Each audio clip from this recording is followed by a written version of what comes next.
This horror story tells of a bloody rebellion and the wronged souls who haunted an official's family, sowing terror. In those years of chaos, enemy armies breached the gates, and the people everywhere fell into misery. Besides slaughtering, the people were also forced to shave their heads. To the populace at that time, cutting their hair was an unacceptable humiliation, filling their hearts with indignation and resentment. Unable to endure the oppression and brutality, a group of people resolved to rise up and fight. A man named Tian led a group in revolt. They attacked the city, slaughtering indiscriminately.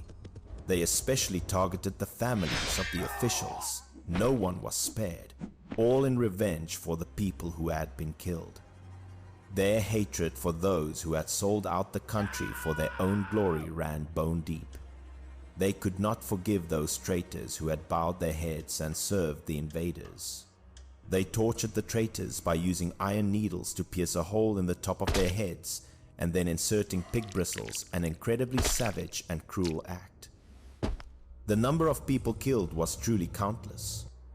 The rebellion had turned into a bloody massacre, spreading terror throughout the entire city.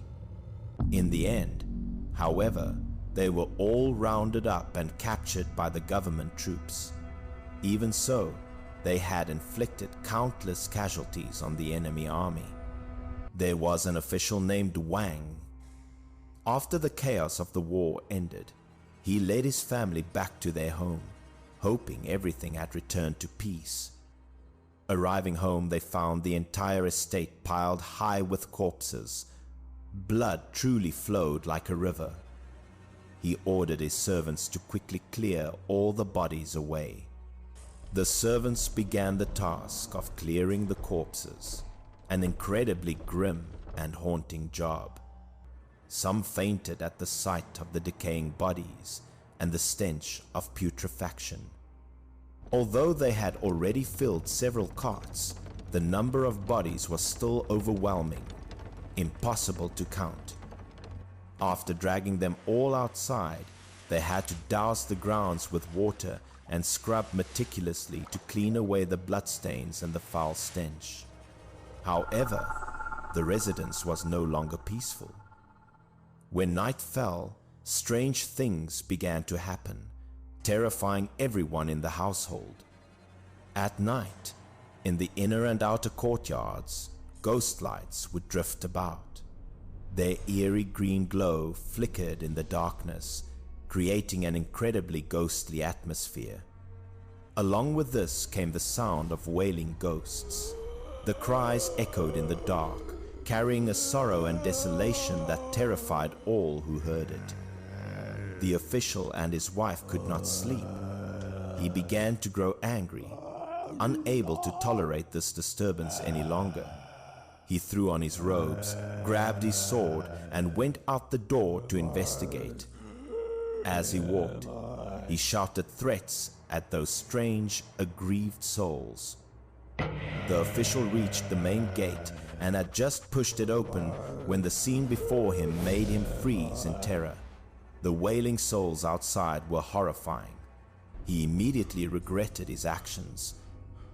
Had he known how terrifying they were, he would not have loudly challenged them. Outside the gate stood the ghosts of those who had died miserably in the chaos. They were screaming and shrieking, their faces twisted and demonic.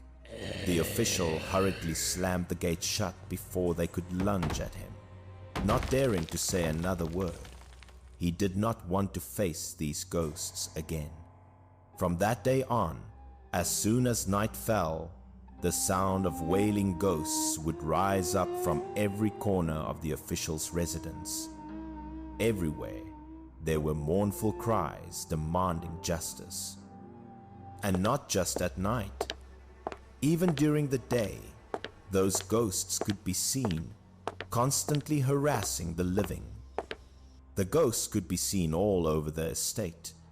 They drifted everywhere, sending the residents into a panic. They still retained the appearance of their gruesome deaths. They would wail piteously, revealing their demonic faces, endlessly lamenting their fate. After their mournful cries, they would beg for help, for they were forced to wander. These souls could not pass on. They could only linger restlessly in the mortal world. Everyone in the household, from the masters to the servants, was scared out of their wits, living in constant fear. No one could live in peace. There was a room in the estate known as the Gatehouse. Strange things frequently happened there, and no one dared to go near it. In the middle of the night, someone would often be heard pounding violently on the estate gates. The sound echoed in the darkness. One night, the gatekeeper decided to see what the problem was. He summoned all his courage, gently slid the bolt, and opened the door to look. Though terrified, he was also curious. Behind the door, a massacre was taking place. A gruesome scene of bloody slaughter, a horribly realistic reenactment of the massacre from all those years ago.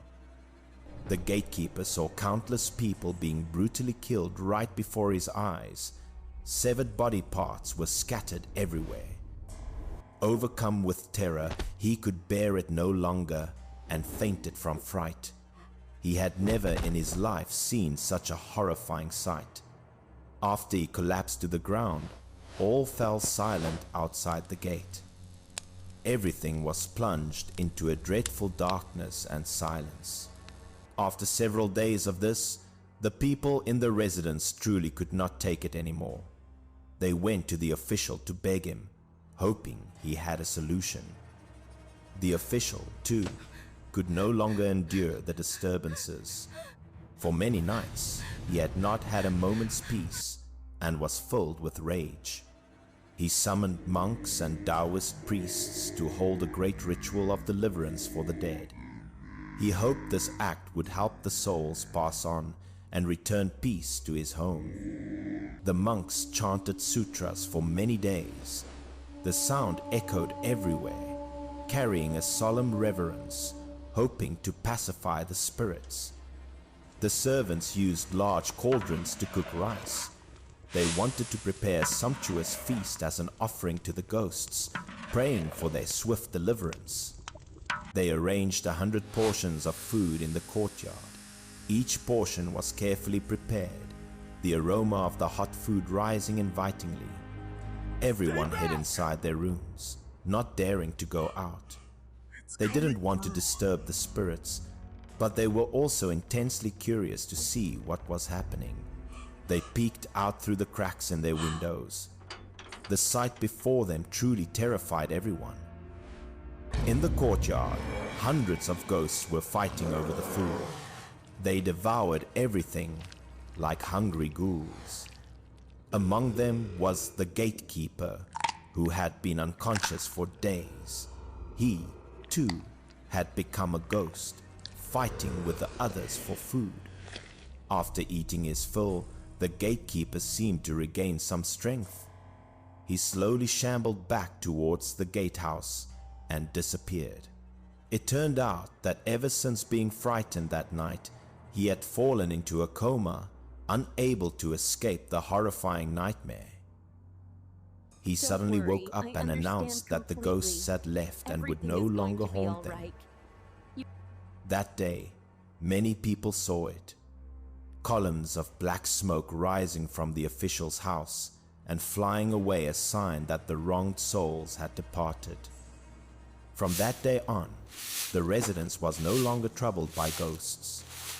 Their lives returned to normal, no longer spent in fear.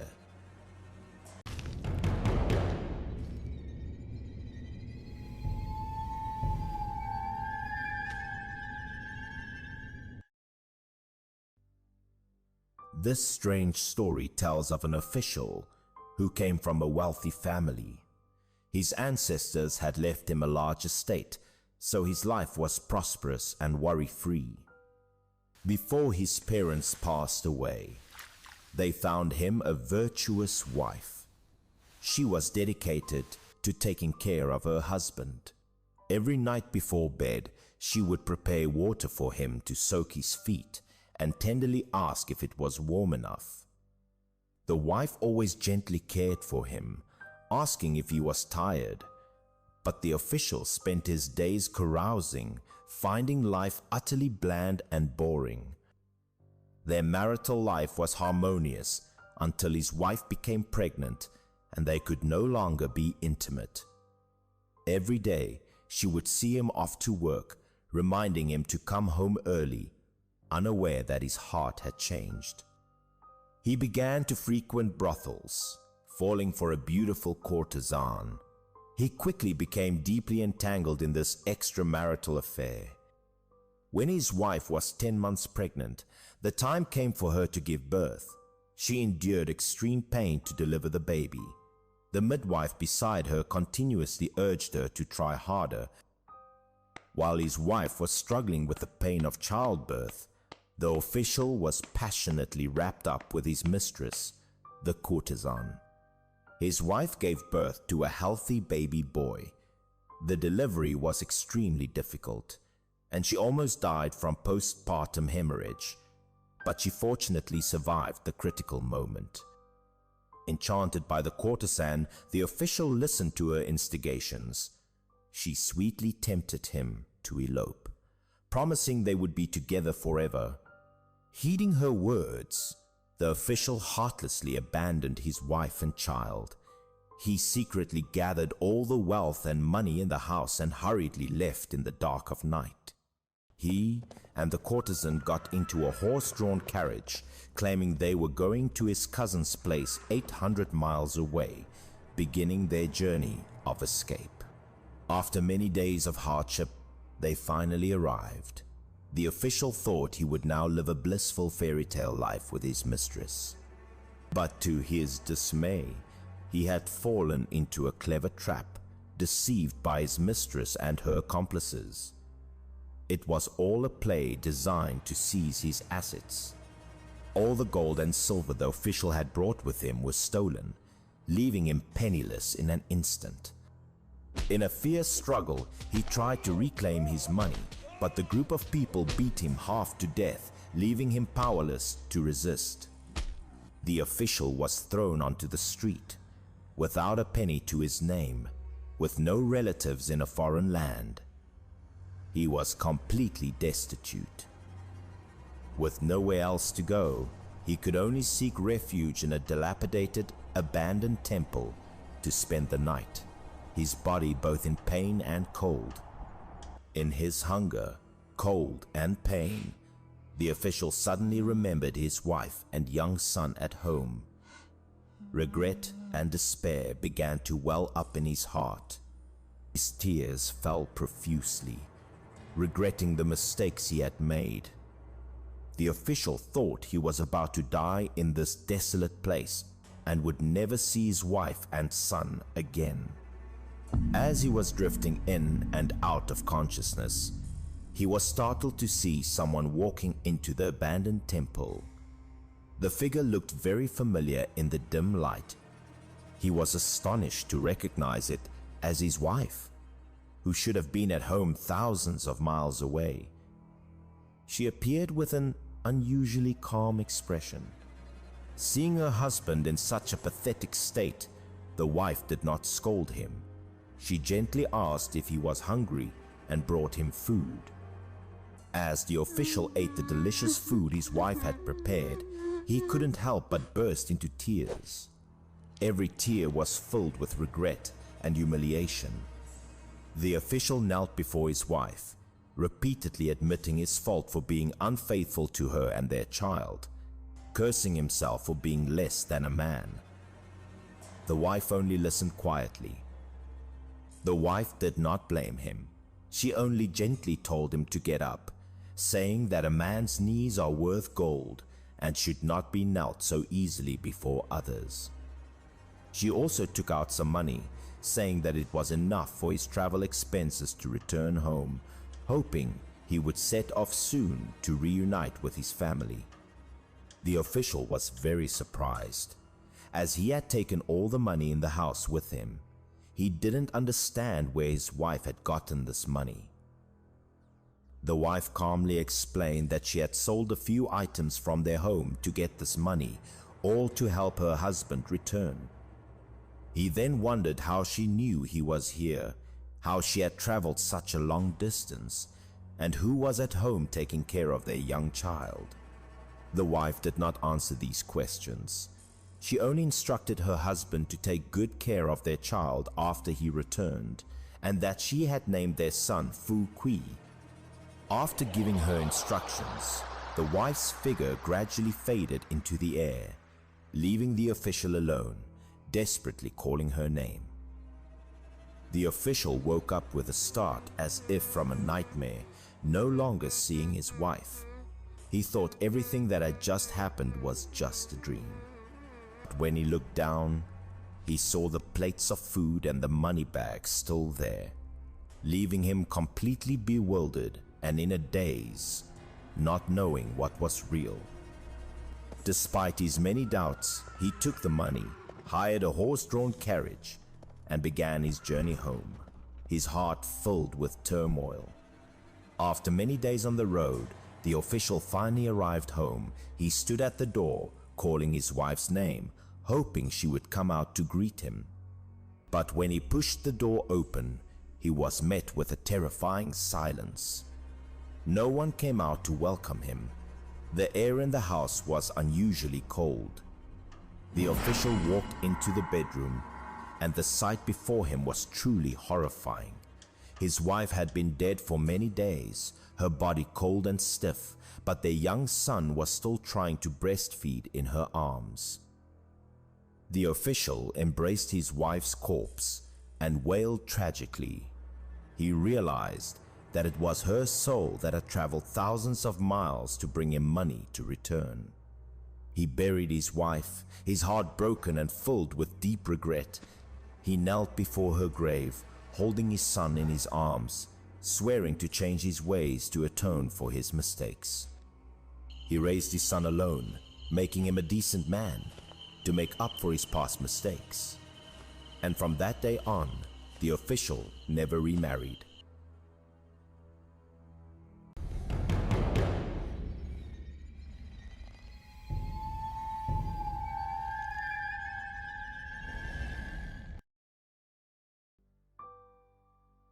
This peculiar story recounts that there was a wealthy man named Li.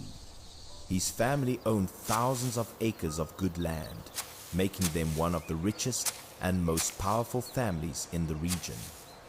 He also owned dozens of magnificent mansions and was known for his philanthropy. The only thing that troubled him was that he was over 50 years old and still had no son. In his household, he had only one daughter named Xiao Shang. She was the only joy and source of comfort for the entire family. The couple loved their daughter dearly, cherishing her like a precious gem. They always gave her the best of everything, never letting her suffer any hardship. However, at the age of 14, the girl contracted a serious illness. The illness came unexpectedly and took her life. After his daughter's death, Mr. Li became seriously ill from grief. He was bedridden, unable to recover from this great shock. To have a male heir, and also to bring good fortune, he married a concubine. He hoped that this would bring good luck to the family. At the end of that year, the concubine gave birth to a healthy baby boy. The whole family was overjoyed and named the boy Li Chao. However, although the boy was born healthy, he was a bit simple-minded. By the age of 6, he was still stammering and speaking incoherently. Despite this, Mr. Li still loved his son very much. He would often carry the boy on his back, taking him for walks around the streets, not feeling bothered at all. One year, a blind demon monk appeared in the city. He could foretell people's fortunes and misfortunes and often demanded money. If not, something bad would happen. That day, Mr. Lee happened to encounter the demon monk on the street. This fateful meeting was the beginning of a series of tragedies that were about to unfold. The demon monk held out his hand and demanded that Mr. Lee give him 100 taels of silver. His unreasonable demand made the wealthy man feel annoyed and angry. Nevertheless, he reached into his sleeve, saying he only had 18 taels. He intended to give it to him just to get rid of him.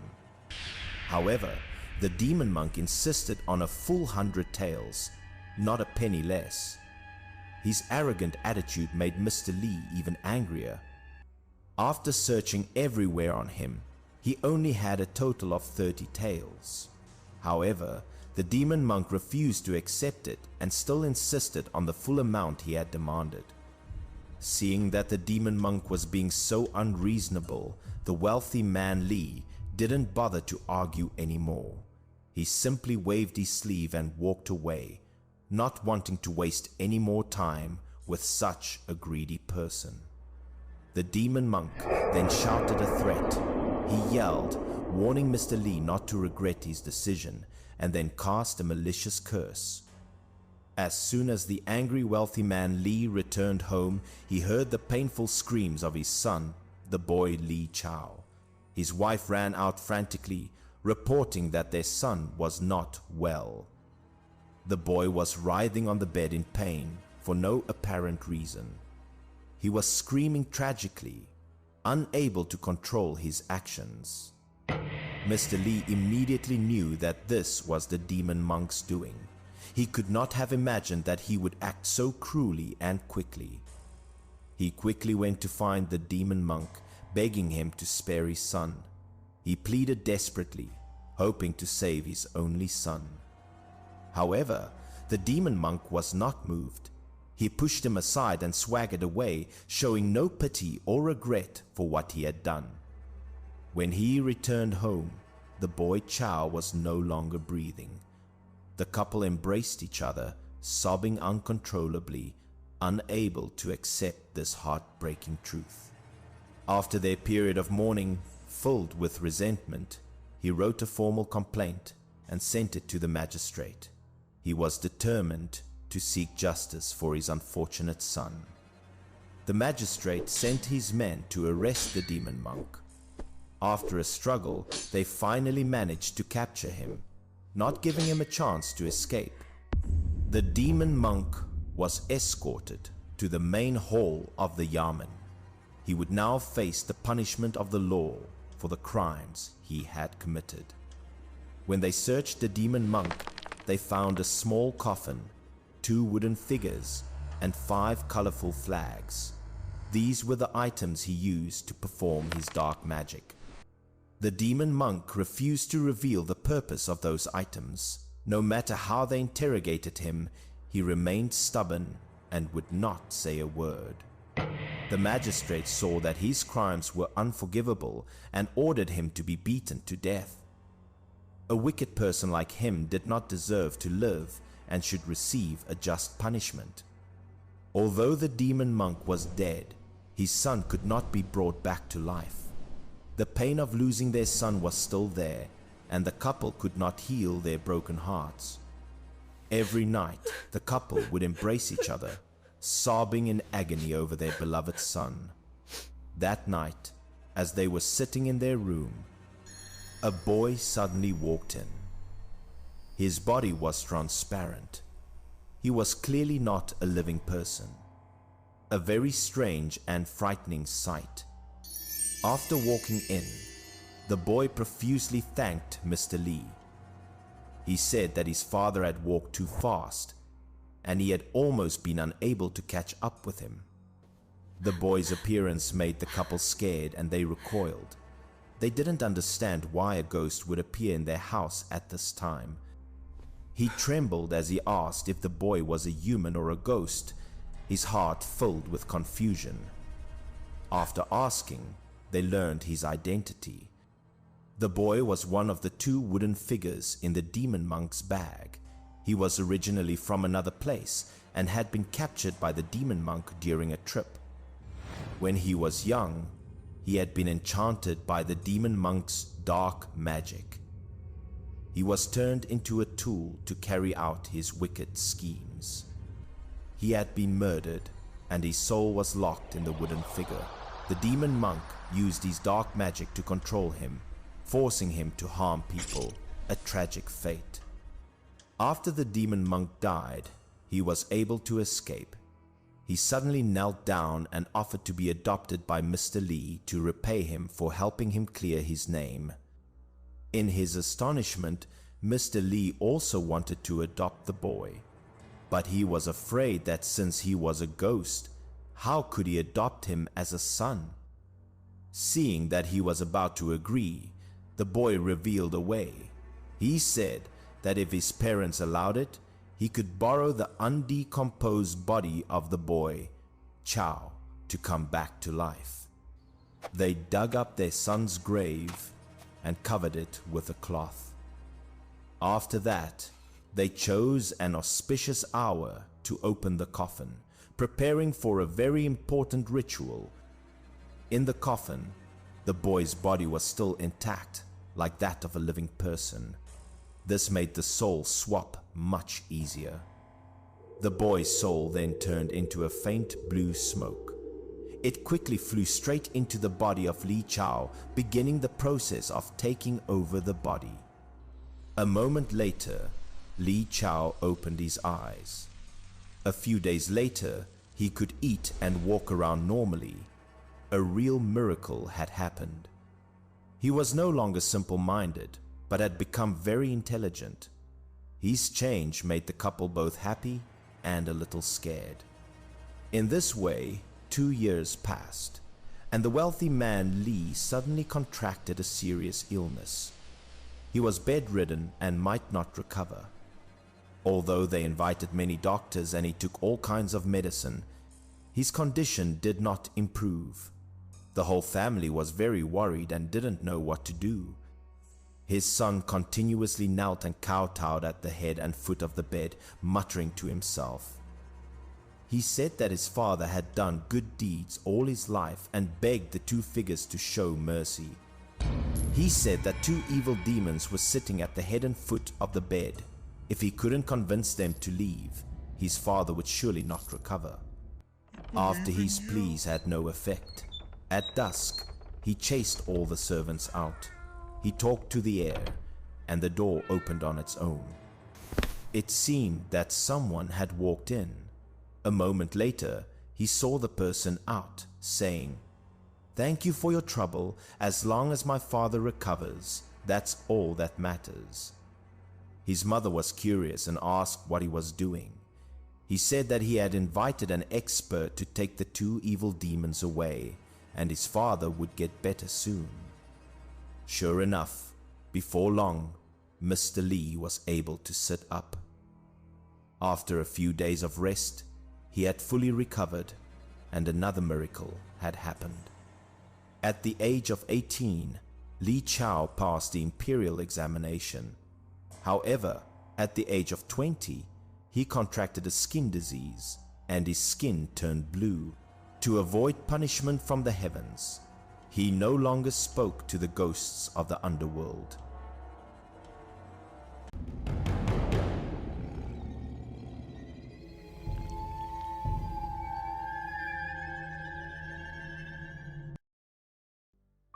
This peculiar story is about a man named Li.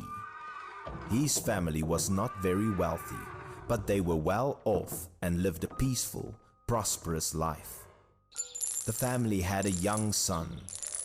He was a good boy, so his father loved and doted on him very much. Every time he sold the harvest, the boy's father would give him some coins to buy candy. For a child, this was a great joy.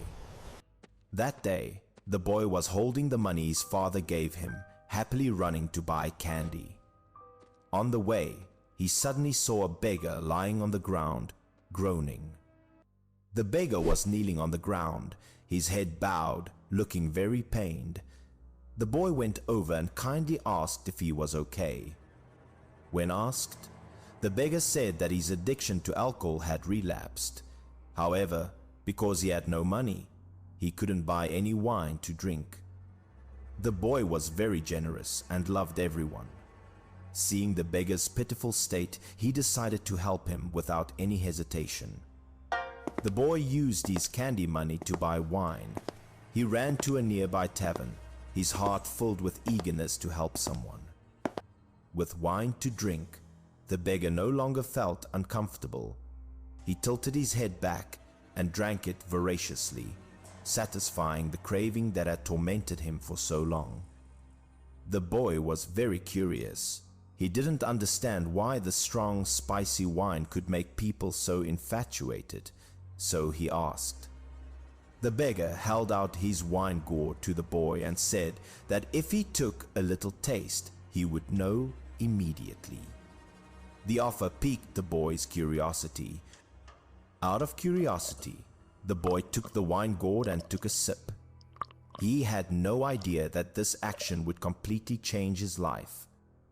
The strong and spicy taste of the wine made him cough uncontrollably. This uncomfortable sensation made him unable to understand why people like to drink wine. The beggar took out a few pieces of meat from his pocket and told the boy to eat a piece to mask the spicy taste. He said that was the way to enjoy wine better. The boy took a piece of meat and put it in his mouth. He had no idea that this piece of meat was not a normal food, but something else. The beggar told him not to chew, but to swallow it whole immediately.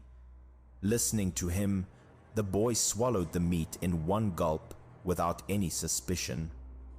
After everything was done, he said goodbye to the beggar and went home. The strange encounter was quickly forgotten by him. From then on, he suddenly became addicted to alcohol. At every meal, if he didn't have wine, he would feel uncomfortable all over and couldn't swallow his food.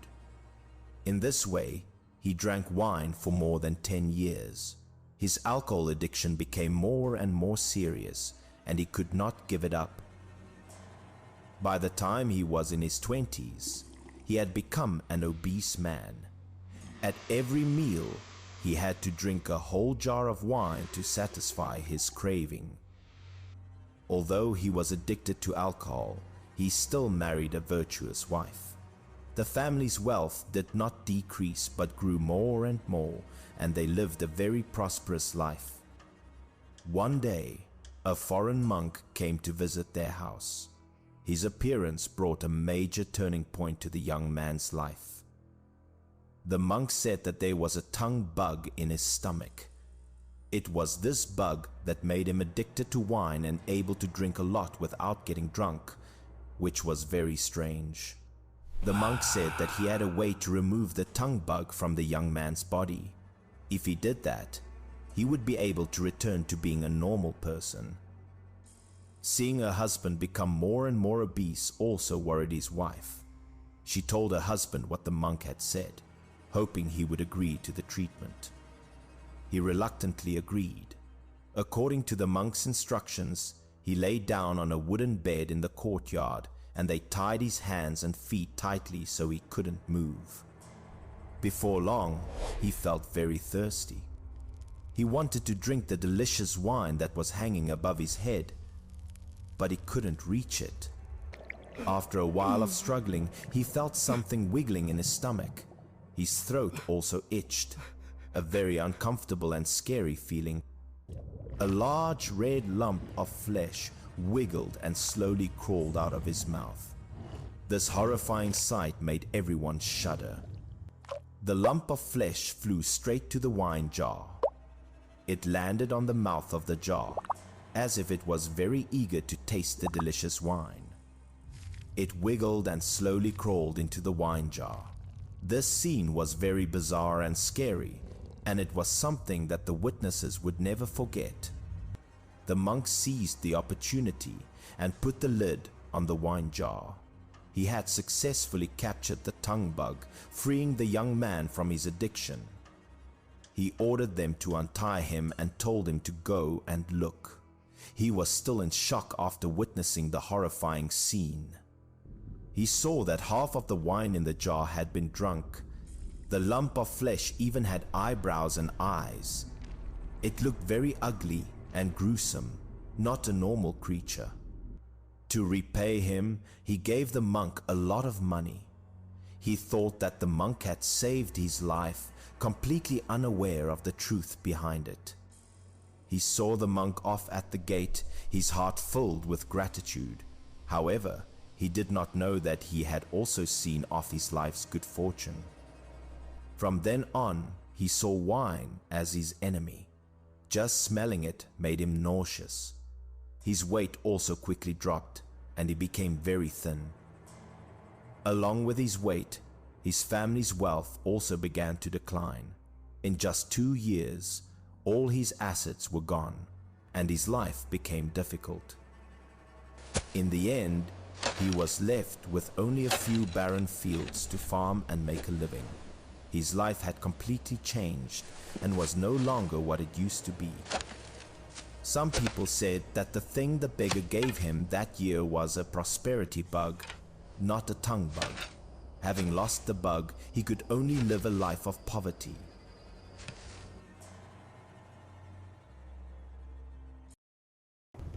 Please, sit. Eat. You must be hungry after your long journey. This peculiar story is about a man named Lee. He was a person with a very kind and gentle heart, who was also very willing to help others. It could be said that whenever he saw someone in trouble and didn't help, he would feel uneasy. He was always ready to help people on his journey. One day, Lee had to go on a long trip for business. He refused an offer for a ride from someone, seeing that their donkey was already struggling. As he was walking, he suddenly saw an old woman sitting alone by the roadside. She looked tired and lonely, as if she needed help. Seeing this, he immediately approached her to ask about her situation. He kindly asked why the old woman was sitting alone in this desolate place and if she needed any help. The old woman replied that she was on her way to visit her daughter. However, due to her old age and frailty, she was exhausted and could not walk any further. Worried that it was getting dark and wild animals might appear, he offered to carry the old woman for a safe distance and knelt down to give her a piggyback ride. He carried the old woman forward. The old woman was grateful for the kindness of the young man, while he humbly replied that it was just a small thing, not worth worrying about. After a few miles, someone came to welcome the old woman into a courtyard. Lee waved goodbye and continued his journey. Because he helped the old woman, his journey was delayed. It was completely dark, but he still hadn't reached the city, so he had to continue walking in the darkness. At that moment, 2 savage wild wolves suddenly appeared behind him. Their blood-red eyes glowed in the dark, looking terrifying. Lee was utterly terrified and had no choice but to run for his life, trying to escape the pursuit of the hungry wolves. When he was almost exhausted, a large mansion suddenly appeared before his eyes. He had no other choice but to run towards it to seek help. Surprisingly, a man rushed out from the mansion. The man held a wooden staff in his hand, his face filled with extreme alertness as he saw Lee running towards him. The man used his wooden staff to drive away the wolves that were chasing Lee, saving him from imminent danger just in the nick of time. Lee was extremely grateful to the hero who had come to his aid. The man said there was no need for thanks and invited him inside the mansion to meet their master. He was curious about the master of the mansion, but the man remained silent, and his face suddenly became frightening with his vacant white eyes and a strange smile. As he walked into the courtyard, Lee was horrified to see a person tied to a tree. This sight made him shiver with fear and worry. The person's hands and feet were nailed to the tree trunk, looking incredibly painful. The agony was clear on their face, but they could not scream or move. Looking closer, he became even more horrified when he realized that the woman being tortured was his sister-in-law, his brother's wife. He didn't understand why she was here. Lee quickly approached, worriedly asking his sister-in-law why she was there and what had happened. He tried to understand the reason for this strange event. However, his sister-in-law paid no attention to him. She seemed unable to see or hear him, only looking up at the sky in agony, ignoring his questions. The man who had saved him quickly urged him to move forward. He said that their master had been waiting for a long time and should not be kept waiting any longer. Lee felt extremely scared and made an excuse that he was busy and would return another day. He just wanted to leave this terrifying place immediately. However, as soon as he turned around, 2 fierce demon messengers appeared and blocked his escape route. They stood there like 2 statues, not letting him get away. Just as he was in a state of extreme panic, a man walked out of the house. The man ordered the demon messengers to step aside so as not to scare the honored guest. Although the man had a fierce appearance, he treated Lee very politely. He said that he had invited him because he was grateful for his kindness in helping his mother. After entering the house, Lee learned that the master of this mansion was the son of the old woman he had given a piggyback ride to earlier. At this moment, Lee could finally feel somewhat at ease. The master of the house offered him a cup of wine to show his gratitude, while he humbly replied that it was just what anyone should do. After a few sips of wine, he could not suppress his curiosity. He asked about the situation of his sister-in-law, who was nailed in the courtyard, wondering what crime she had committed. The man explained that his sister-in-law was a wicked person, and she was currently undergoing punishment. The skin disease on her hand was also retribution for her evil deeds. The story was that his sister-in-law could not bear children. When his brother took a concubine, she treated this concubine with extreme cruelty and harshness. When the concubine gave birth, her intestines prolapsed.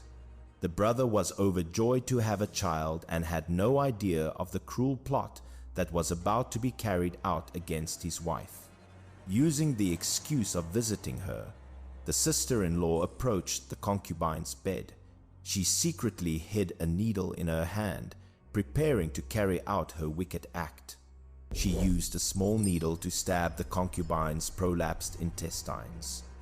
This act was done in secret, and no one knew about it. Ever since her recovery, the concubine had to endure severe abdominal pain for no apparent reason. She had no idea that she had been harmed by someone else. Lee knew his sister-in-law was harsh, but he never expected her to be so wicked. He begged the man to forgive her, promising to talk some sense into her. The man also showed respect for him. He agreed that if his sister-in-law could truly repent, he would no longer punish her and would give her a second chance. After the feast, the man saw Lee off at the gate. He thanked him and said there was no need to see him off any further, then quickly left this strange place. After he had walked some distance, Lee looked back. The large mansion had disappeared, and all that remained was a dense forest. Everything felt like a dream. Upon returning home, he immediately went to his brother's house.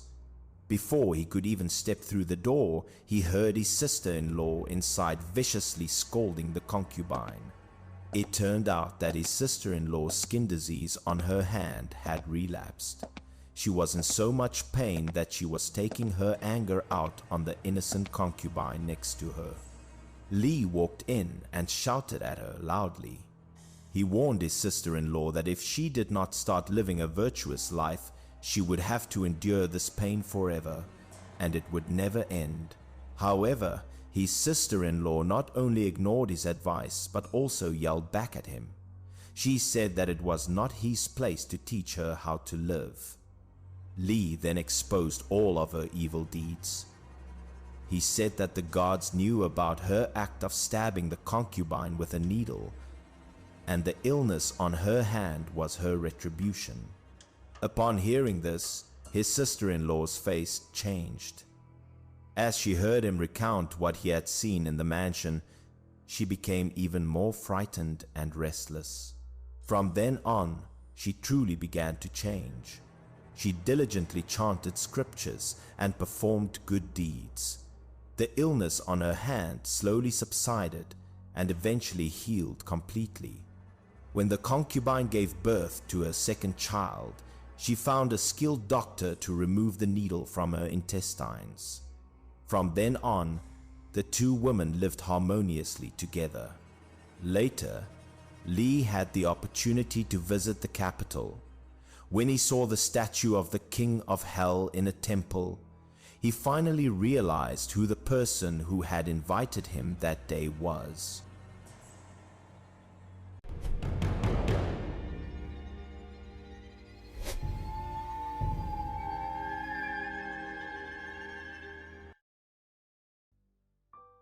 This peculiar story is about a scholar who was blessed with a great fate. He not only inherited his ancestors' fortune, but also married a virtuous and beautiful wife. The scholar was a lazy man, sleeping until noon every day. His wife would gently wake him, reminding him that the food and soup had already gotten cold. All his meals and daily needs were meticulously taken care of by his capable wife. He only needed to enjoy life and was even nourished with bird's nest soup by his wife. Yet, having a wife as beautiful as a celestial maiden, this scholar did not cherish her. He still had a philandering nature and paid no attention to his wife's feelings. Every few days, the scholar would go out. His virtuous wife could only gently remind him not to come home too late, her heart filled with worry and sadness. He often hung out with his bad friends, those who only knew how to indulge in debauchery. They would meet, greet each other, and then go to inappropriate places. His friends would tease him, saying that Lee already had a wife as beautiful as a fairy, but still went out to seek pleasure with other women. He would just laugh and reply that they were just fleeting pleasures. He smugly said that his heart only had room for his wife, but his actions were completely contradictory. To the scholar, frequenting brothels was just a refined pleasure. His friends had to exclaim that he was truly a man of great fortune. The scholar always believed that all his escapades were just for fun, and they were not worth worrying about or letting them affect his family. While the scholar was having fun outside, his wife at home would always keep a lamp lit, anxiously waiting for her husband to return until late at night. The times were chaotic, and the Northern Army rebelled. One day, the Northern soldiers stormed into the city, plundering and killing, causing widespread devastation. After burning and looting the valuables, they also kidnapped many innocent women from the city to satisfy their lust, causing countless separations. Unfortunately, his wife was also among the women who were taken to the military camp. She was terrified, but still tried to preserve her dignity. The Northern soldiers intended to defile her. Facing danger, she was determined not to be sullied. She had already made up her mind. To preserve her chastity, she was resolute in not yielding.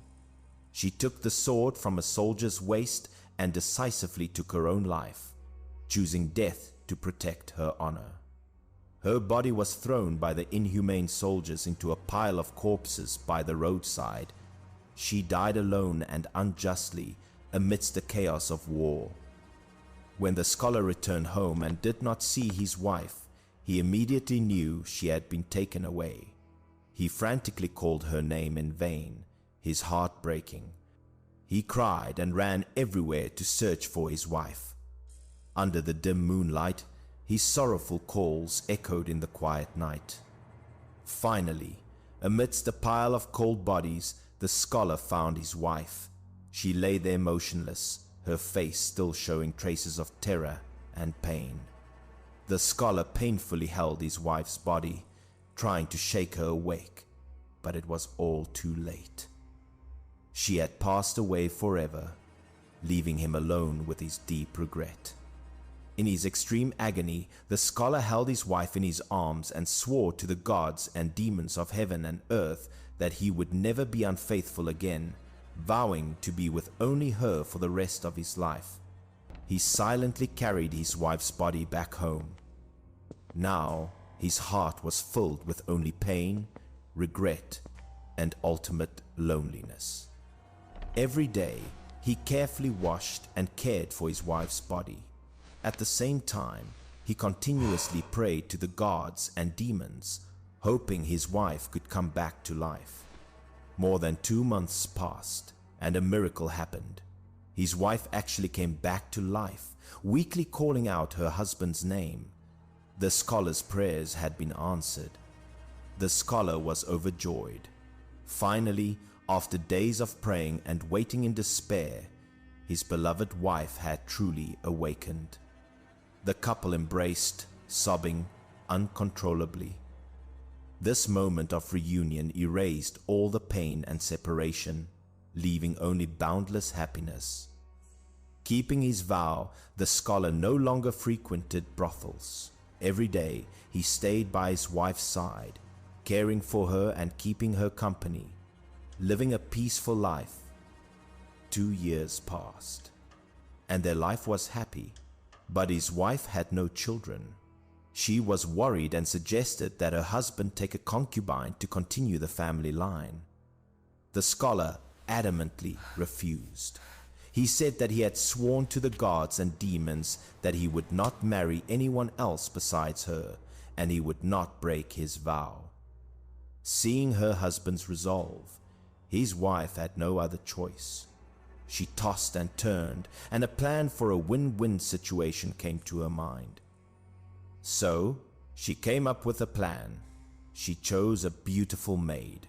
Every night after the scholar had fallen into a deep sleep, she would let the maid into the room with her husband.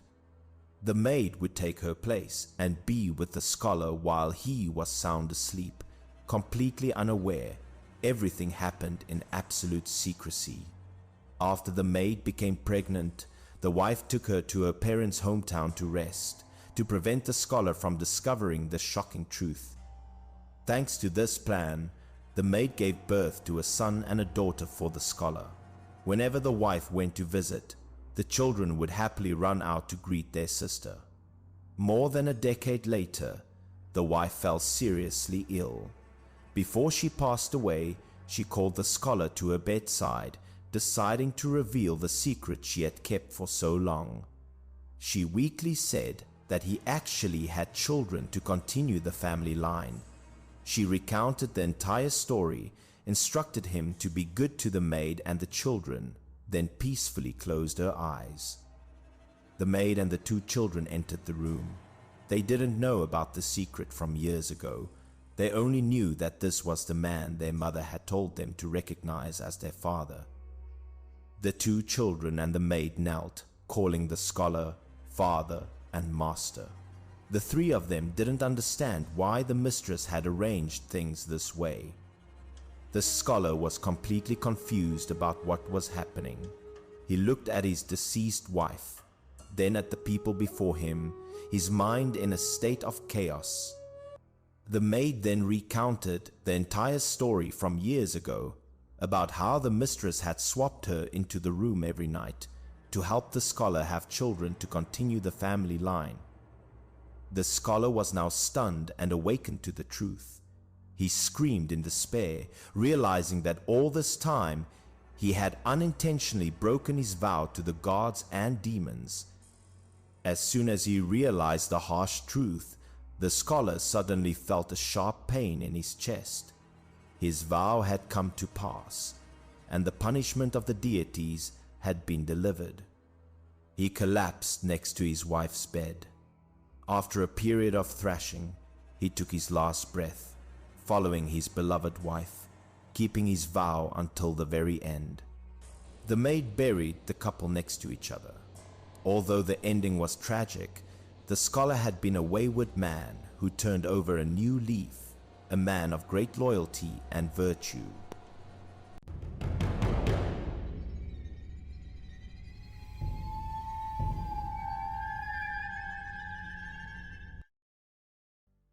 This peculiar story recounts that in a certain county, a new magistrate had just taken office. He was a greedy and cruel man, and the first thing he did was to force the people to pay taxes. For those who could not pay the tax, he would personally lead his men to their homes to demand it. He had no regard for the misery of the people under his rule. He never bothered to understand the real situation of the people. He would only yell loudly, questioning why they wouldn't pay their taxes, regardless of their reasons. If anyone dared to refuse payment, claiming the tax was too heavy and they couldn't afford it, he would not hesitate to use the most brutal methods of punishment. He would order his subordinates to arrest those people. They would be put in stocks and paraded to the Yamen to be subjected to extremely harsh and cruel interrogation and punishment. Each time, he would arrest 3 to 5 people at once. They would be chained together and paraded through the streets to serve as a warning to others, spreading fear. Those who were arrested all knew that this journey would be a one-way trip. They could only cry and beg for their lives in vain, but their pleas were ignored. One day, when he was out on the streets arresting people again, there was a Taoist priest in the crowd. This priest spoke out, commenting on the magistrate's arrogance. The Taoist priest loudly commented on the matter, saying that an official should not disregard human life so easily. Everyone thought he was being reckless. Sure enough, the magistrate heard him. He immediately ordered his subordinates to arrest the Taoist priest as well, without a moment of hesitation or thought. However, the Taoist priest showed no fear or intimidation. He maintained a calm expression as if he had already foreseen this happening. He obediently followed the soldiers to the county Yamen. His calm demeanor made the people around him curious, wondering what kind of person he was. As soon as they entered the gate, they saw several corpses. These were people who could not pay their taxes and had been tortured to death by the magistrate. A truly tragic sight. Some of the more timid people were so scared that they urinated in their pants. This horrifying scene terrified them to the core, and they could not remain calm. When they reached the main hall, the people who had been arrested all knelt down, but only the Taoist priest remained standing. The magistrate was furious and asked why he would not kneel. The Taoist priest said that he knew very well about his actions. "You have only been in office for 100 days, and you have already tortured 58 people to death. That is truly too cruel," he said. The magistrate did not care whether the Taoist priest was prepared or not. He immediately ordered his subordinates to use the harshest punishment to deal with him. His subordinates tried to hold the Taoist priest down, but they couldn't. They had to stand and beat him with sticks, but each blow was like hitting a log. The Taoist priest gently shook his hand, and the chains on his body broke. He easily freed himself from the restraints, astonishing everyone. He went out to the courtyard and hit a tree with his palm. The blow was so powerful that it caused the leaves on the branches to tremble and begin to fall. The Taoist priest warned the magistrate that if he did not repent, the day the leaves on this tree fell off would be his last. He would not be able to escape his fate. There were only a few leaves left on the tree. Every time the magistrate committed an evil act, a leaf would fall, like a countdown to his end. The magistrate did not believe those words. He yelled loudly, ordering his subordinates to arrest the Taoist priest, thinking he was just a deceitful sorcerer. A few of his subordinates drew their swords, ready to rush forward and capture the Taoist priest. They had no idea that they were facing a man with extraordinary power who could not be underestimated. Suddenly, a whirlwind rose, carrying the leaves from the tree and enveloping the Taoist priest. He said that if the magistrate repented, there was still time. A final piece of advice. When the leaves dispersed, the Taoist priest had vanished without a trace. He had left, leaving behind confusion and fear for those who witnessed it. His subordinates were all terrified, but the magistrate still didn't take it seriously. He believed it was just a trick, not worth worrying about. He continued to use brutal methods to exploit the people. He had no intention of changing and continued on his wicked path. Not only did he cruelly force the people to pay taxes, he also brazenly plundered, seized property, and took innocent women. He paid no mind to the Taoist priest's warning and even had a defiant attitude when someone tried to caution him. He continued to arrest and torture innocent people without a shred of pity or regret. Every time he committed an evil act, an innocent person would curse him to die a terrible death. The curses of resentment piled up against him, and each time this happened, a leaf fell from the tree. The remaining leaves grew fewer and fewer, signaling that his final day was not far off. He, a county official, acted like a common bandit. He burned houses, plundered, and raped. There was no evil deed he wouldn't commit. In just a few short days, his crimes had piled up like a mountain. He had caused countless suffering and tragedy for innocent people. And in just those few short days, all the leaves on the tree had fallen. The Taoist priest's prophecy was about to come true. His subordinates were horrified to see that all the leaves had fallen from the tree. They knew that this was a bad omen, and something terrible was about to happen. Just as the Taoist priest had said, the magistrate's final day had arrived. His fate had been sealed and could no longer be changed. One day, the magistrate was sitting at his desk. Suddenly, he stood up and screamed in terror, as if he had seen something. His hands flailed wildly. It seemed that there was something extremely terrifying in front of him, making him unable to stay calm. He fell to the ground and died suddenly, just as the Taoist priest had said. When the leaves fell, he had to atone. As you sow, so shall you reap.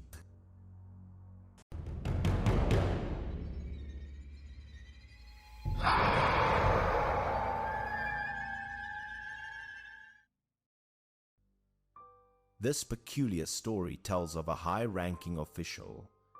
He was a man of power who was given an important mission by the imperial court. The official was tasked by the court with a diplomatic mission to another country. It was a long journey, crossing the vast and dangerous open sea. He and his retinue boarded a large ship to begin their voyage. Everyone saw him off with the hope that the journey would be smooth sailing. Throughout the journey, his spirits were high.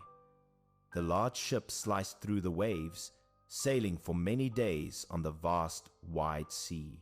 One day, as the official was standing on the bow of the ship to admire the scenery, the clear blue sky suddenly changed color, signaling that something ominous was about to happen. Thick black clouds began to gather, obscuring the entire sky. The scene became dark and frightening, and a tense atmosphere enveloped the entire ship. An old sailor quickly approached him, advising him to take shelter in the cabin. He said that ahead lay a notoriously dangerous patch of water. The official did not understand the sailor's meaning. He curiously asked what was strange about that water that made him so worried. The old sailor explained that this area of water often had strange phenomena. He advised everyone to go into the cabin and maintain absolute silence. Seeing the sailor's serious expression, the official immediately ordered everyone on the ship to go into the cabin for safety. The official sat in the cabin, calmly enjoying his tea. He tried to remain composed, waiting for the ship to pass through the dangerous waters he had been warned about. Suddenly, a loud noise echoed, as if something had just fallen onto the ship. The ship began to shake violently, terrifying everyone. The official quickly stood up and, along with his retinue, went out of the cabin to check what was happening.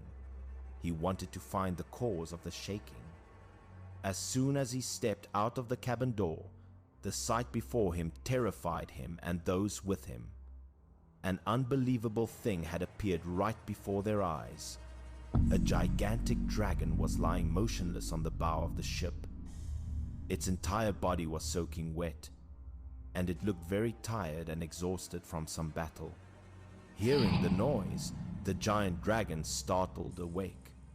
It glared at the official and the others with angry, wide eyes, as if threatening them. The official was so scared that he was about to scream. Just then, the old sailor quickly covered his mouth and pulled him into the cabin to avoid danger. The old sailor whispered, reminding him to be silent. He said that it was a falling dragon, and they should not disturb it to avoid bringing disaster upon themselves. A moment later, the ship shook violently once more. Everyone in the cabin could only hold their breath, praying for this danger to pass quickly. The giant dragon had left the bow of the ship and dived deep into the water. It disappeared into the dark water, leaving everyone in shock and fear. The official was still in a state of astonishment. He couldn't believe that dragons were real, and that one had fallen from the sky so unexpectedly. The old sailor explained that this area of the sea was called the Falling Dragon's Pool. Dragons who had violated the heavenly laws were banished here, which was why the sight was common. As they were talking, a member of the retinue suddenly looked out the window and screamed in terror. The scene outside was even more frightening than what they had just witnessed. The official quickly looked outside. The sight before his eyes stunned him and the others, leaving them speechless with horror and awe. Several gigantic dragons were falling from the sky. They plunged straight into the sea in a fierce battle, creating thunderous roars. The dragons fell into the water, creating huge columns of water. They writhed in agony, struggling desperately in the vast open sea. Their collisions and thrashing caused the ship to shake violently. Everyone on the ship could only hold on tightly to each other, trying to keep their balance. The old sailor quickly shouted, telling everyone to hold on tight and remain silent. He said that once they passed through this area of water, everything would be all right. The large ship continued to move forward, sailing through the sea filled with falling dragons. Their journey became extremely arduous and dangerous. After about the time it takes to drink a cup of tea, the sea surface gradually became calm again. The dragons were no longer falling, leaving an unusually peaceful atmosphere. The official thought that the danger had passed. He and the old sailor stepped out of the cabin to check the situation outside, hoping they were safe. However, as he leaned on the railing and looked down, he became tense once more. An even stranger sight was appearing right below them. The water below the ship was unusually clear. At a depth of several dozen meters, dozens of gigantic dragons were coiled, lying motionless at the bottom of the sea. A few of them began to swim towards the ship. They raised their heads staring at the people on the ship with eyes full of curiosity and alertness. The official was utterly terrified. He worried that if they attacked, the whole ship would capsize and everyone would die at sea. Just then, the old sailor took something out of his cloth bag. He swung his hand, scattering the substance onto the water's surface, acting very calmly. When the dragons saw this, they all retreated simultaneously. They no longer swam towards the ship, but dived deep to the bottom of the sea, disappearing into the dark depths. The old sailor continued to scatter the substance into the water. He did this to ensure that the dragons would not return and endanger the ship. Thanks to the sailor's actions, the dragons in the water stayed away from the ship. Finally, the ship safely passed through this dangerous sea. The official was full of admiration for the sailor, regarding him as a deity. He was curious and asked what magic he had used to make the dragons so afraid. The old sailor smiled and explained that it was just a small trick he had learned. The substance he scattered was only white rice, but it had an unexpected effect. The official showed great respect for the sailor. He said that for the remainder of their journey, he would fully trust and rely on his experience. After that, their journey went smoothly. However, on their way back, they deliberately took a detour to avoid the sea of falling dragons, not daring to take any more risks.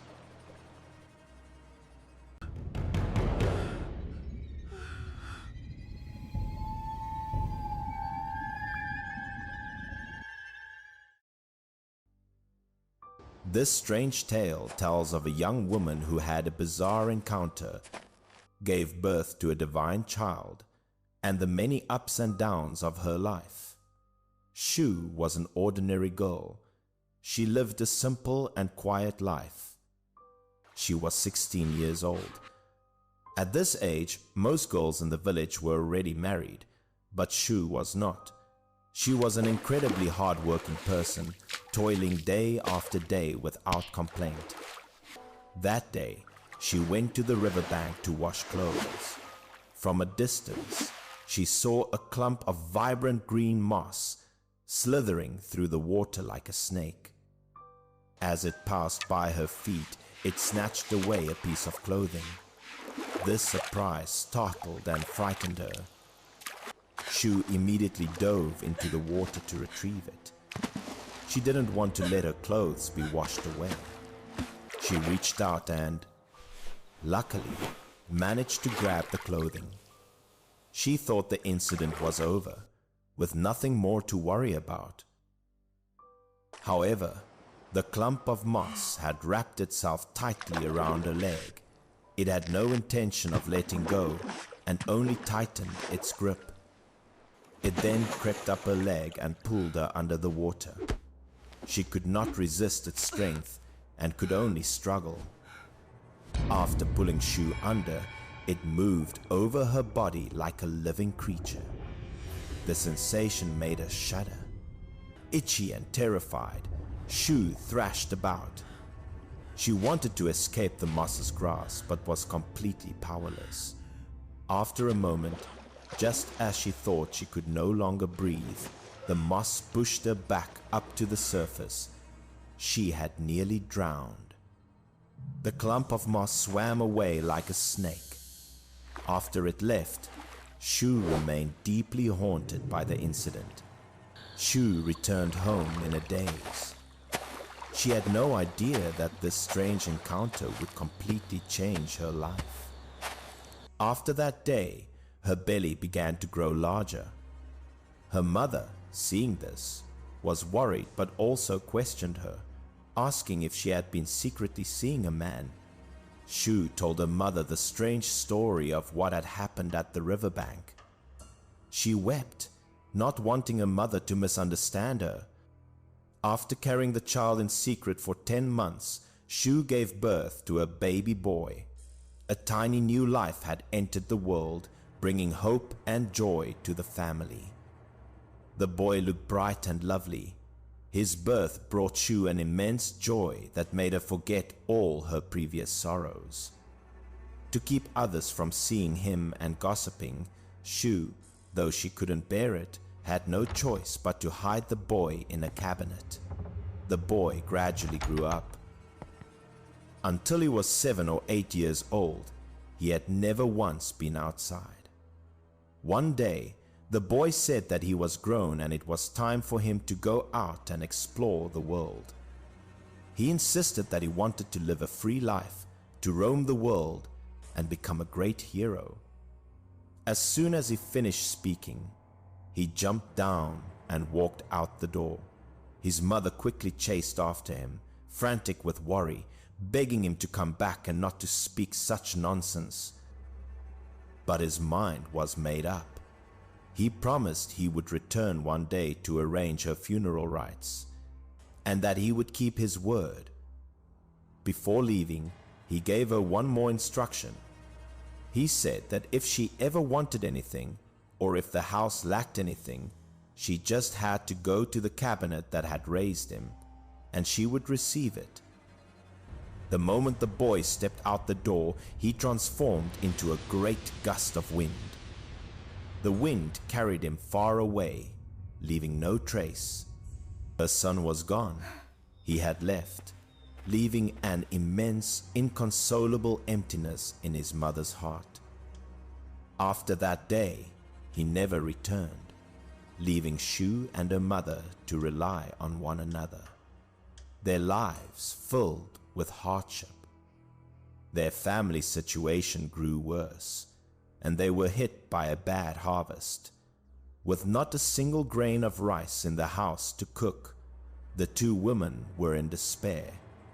In her desperation, Shu remembered her son's words. She looked at the cabinet, and a fragile glimmer of hope sparked within her. Shu went and opened the cabinet. She prayed that her son was right, that she would find something to help them survive, so they would not starve. Inside the cabinet, there was indeed a large bag of rice, enough to last them through the famine. It was a blessing. However, Shu was not greedy. Only when they faced hardship would she open the cabinet. Just like that, many peaceful years passed until her mother passed away. She took money and treasures from the cabinet to arrange her mother's funeral. After her mother's death, Shu remained single, living alone and never marrying. In the years that followed, she thought of her son every day.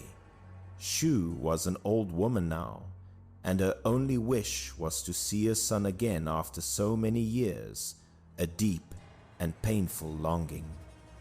Every day, she would stand at her door, hoping to see him just one more time. Shu was old and had no other attachments to life. She only wanted to see her beloved son again.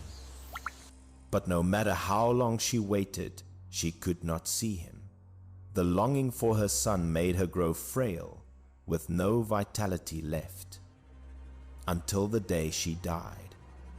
She lay on her bed, closing her eyes, her last wish to be reunited with her son in the next world. Her neighbors saw a strange phenomenon at Shu's house.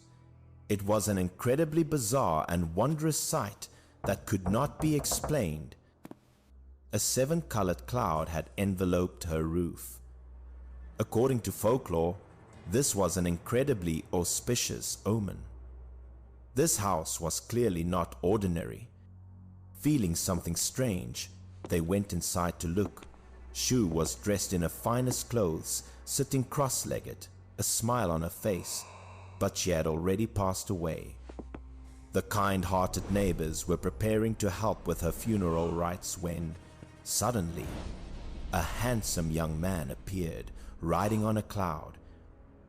That young man was her son, who had left all those years ago. He had kept his promise to return and arrange his mother's funeral. The son knelt before his mother's grave for 7 days and 7 nights. He also planted 2 peach trees in front of her grave to show his filial piety. Before stepping back onto his cloud to leave, he kowtowed several times. The people who saw this finally understood that he was no mortal. The 2 peach trees before Shu's grave grew lush and full. The peaches they bore were fragrant and sweet, and people called them immortal peaches. I can't hold on! Somebody save us! The water is too strong! This strange tale tells of a great flood and a miracle that saved a kind family. In those years, a great drought had befallen the land. Drought was everywhere. Crops would not grow, grains could not be harvested, and the people faced a terrible famine. Life was incredibly miserable. The land was barren for thousands of miles. With the harvest failed, the people had nothing to eat. Everywhere was a scene of heartbreak and desolation. Not a single drop of rain had fallen from the sky in a very long time. The prolonged heat and drought made the people's lives even more difficult and arduous. The water in the wells had also dried up. People didn't even have water to drink, let alone water for irrigation. It was a desperate and hopeless situation. The people's suffering was indescribable. They looked up to the heavens, begging for rain, for they could not survive much longer. To fill their empty stomachs, they had to eat wild vegetables and dig up tree roots. They did everything they could to survive, refusing to die of starvation, tenaciously holding on as they waited for rain. One day, a few farmers were digging for roots to eat. They were exhausted, with no strength left to continue. In the distance, they saw a person staggering towards them, who then collapsed to the ground. He seemed to be at the end of his strength, unable to go on, his life slowly fading. One farmer saw this and quickly ran forward. He wanted to see if the man was all right and if he needed help. Seeing it was a Taoist priest, the farmer carried him home on his back. As a good man, he could not simply abandon someone in distress. He had also dug up some roots, which he cooked into a soup and brought to the priest. His wife saw this and could only sigh, complaining that their own family was barely surviving. So why did he bother carrying a dead man home? The Taoist priest wasn't sick. He just hadn't had anything in his stomach for days. After drinking the soup, he revived and was no longer weary. The farmer's 2 children stared hungrily as the priest drank the soup, their mouths watering from starvation. The farmer brought the rest of the soup in the pot to his bedridden mother. The remainder was divided between his 2 children.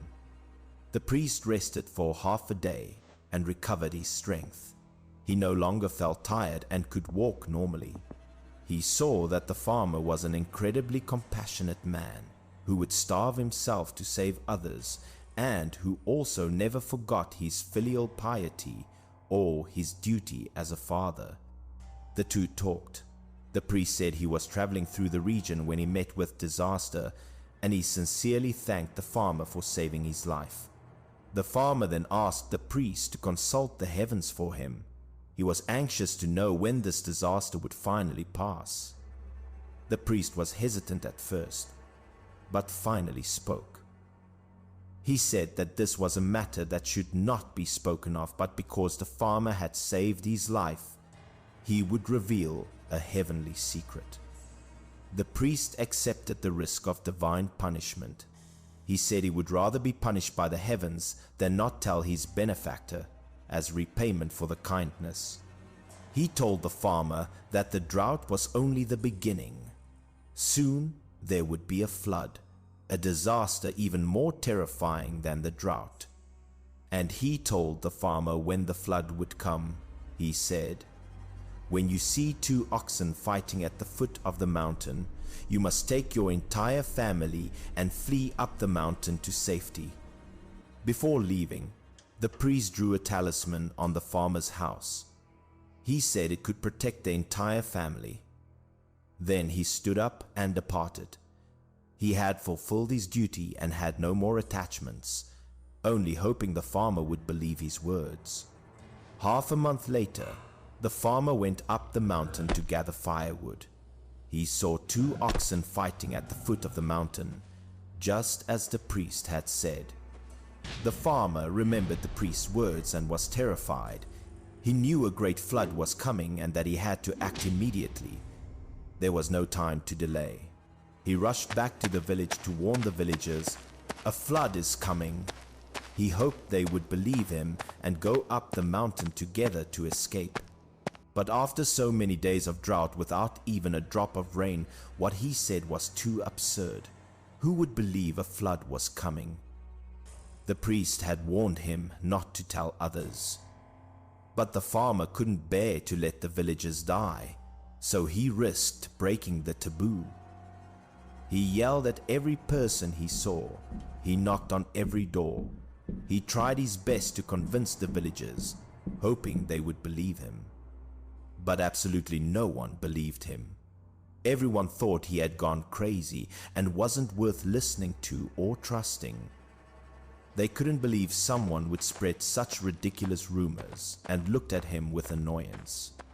Just as the farmer was going everywhere telling people to leave, the flood truly arrived. Water from an unknown source began to surge down into the village. In the blink of an eye, the water inundated the village. The raging flood swept away everything in its path. The farmer ran home shouting for his mother. He didn't want her to die in the flood. He carried his mother on his back and told his wife to carry the children. The whole family fled up the mountain to safety in a difficult and desperate escape. When they reached the mountain, he discovered that his wife, in her panic, had not brought the children with her. He looked back. The entire village was submerged in water. It was a desolate and tragic sight, impossible to forget. After the flood waters receded, the farmer returned to the village. The scene before him filled his heart with pain and sorrow. He assumed his children in the house had perished. He couldn't hold back his tears, his heart filled with anguish and pain. However, when he went inside his house to look, his 2 children were playing on the bed. The flood had gone around the house. A true miracle had occurred. The farmer, who had done good deeds his entire life, lived to the ripe old age of 82. Truly, a good man is rewarded with good fortune, a fitting and fulfilling end.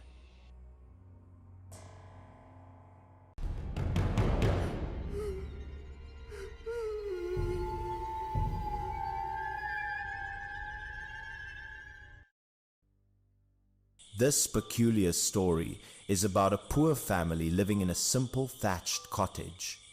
Their life, though impoverished, was incredibly warm and peaceful. There was only a mother and son in the house. The son had been blind since childhood. That day it was late, but his mother was still awake. He worriedly asked why she hadn't gone to sleep yet. The gentle old mother replied that she was getting old and found it hard to sleep. Every day she would stay up late, diligently sewing shoes for her son to sell at the market to make a living. The mother and son relied on each other to live. The mother said she was working extra to save money for her son's marriage, but the son just told her not to worry too much. The mother's heart was still heavy with worry, only hoping her son would get married soon. That way, after she passed away, there would be someone to take care of him.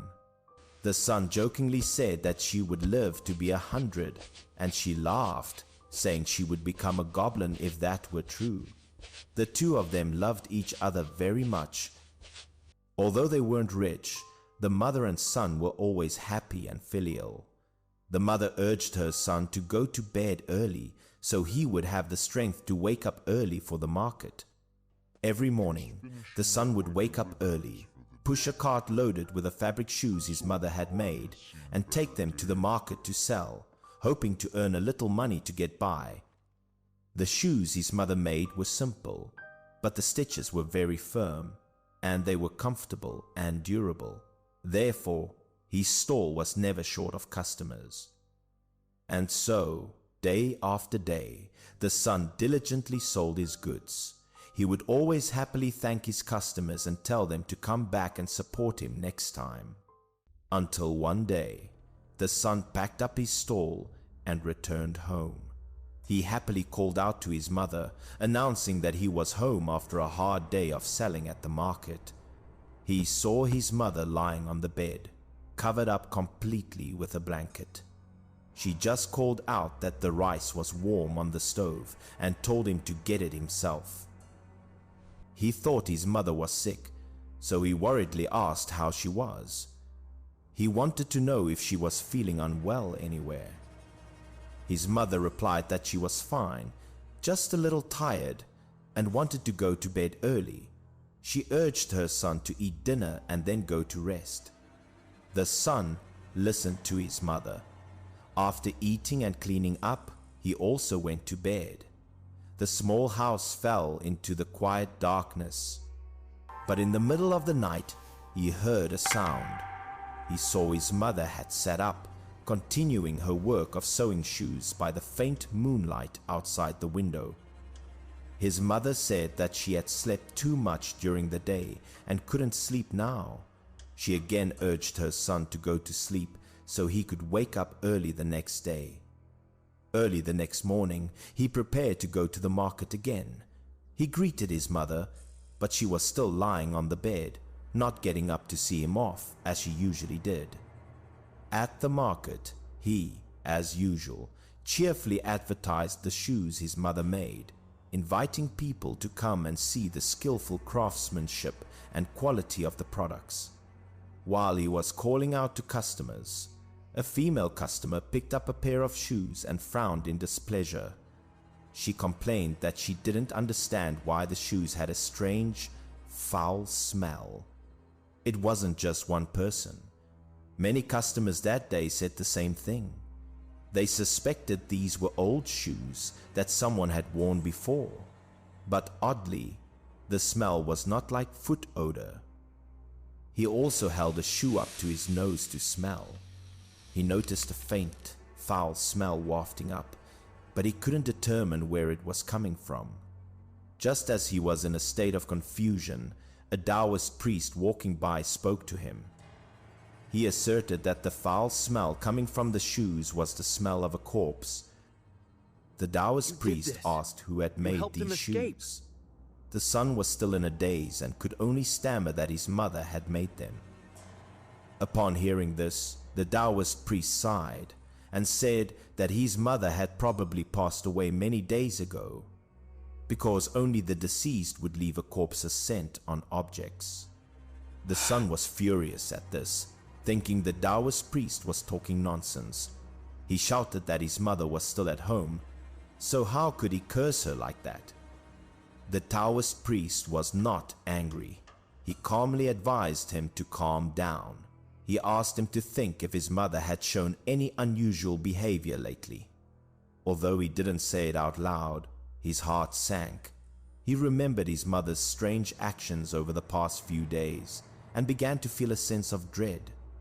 The Taoist priest explained that if a person dies but still clings to the mortal world, refusing to report to the underworld, they cannot reincarnate and will gradually become a lonely ghost. Before leaving, the Taoist priest gave him a talisman. He told him that he only needed to place this talisman under his mother's pillow to help her soul pass on. That afternoon, he returned home, his heart heavy. He still called out to his mother as usual, but he had a premonition of something bad. His mother was still lying on the bed, saying she was fine. Seeing this, he didn't say anything more and quietly prepared for what he had to do. That night, he again heard his mother get up to work.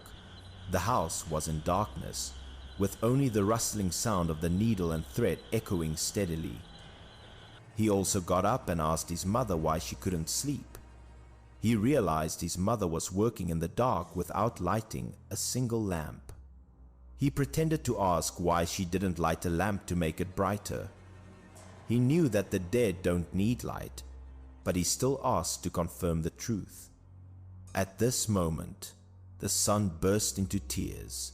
He had completely believed the Taoist priest's words. He sobbed and told his mother that customers had complained about the smell of a corpse on the shoes. He knew that his mother had died a long time ago, but because she was worried about her blind son, her soul had stayed behind, and her decomposed hands were still trying to sew shoes for him. He knelt before his mother, begging her to pass on soon. He said that if she didn't leave, she would soon become a lonely ghost and would never be able to reincarnate. He told his mother not to worry about him anymore, that he was grown up and could take care of himself. The mother's soul looked at her son, her empty eyes welling with tears. After crying for a long time, he took the talisman that the Taoist priest had given him and gently placed it under his deceased mother's pillow. As soon as the talisman was placed, his mother's body slumped down on the bed. Her soul had finally found peace and returned to the underworld.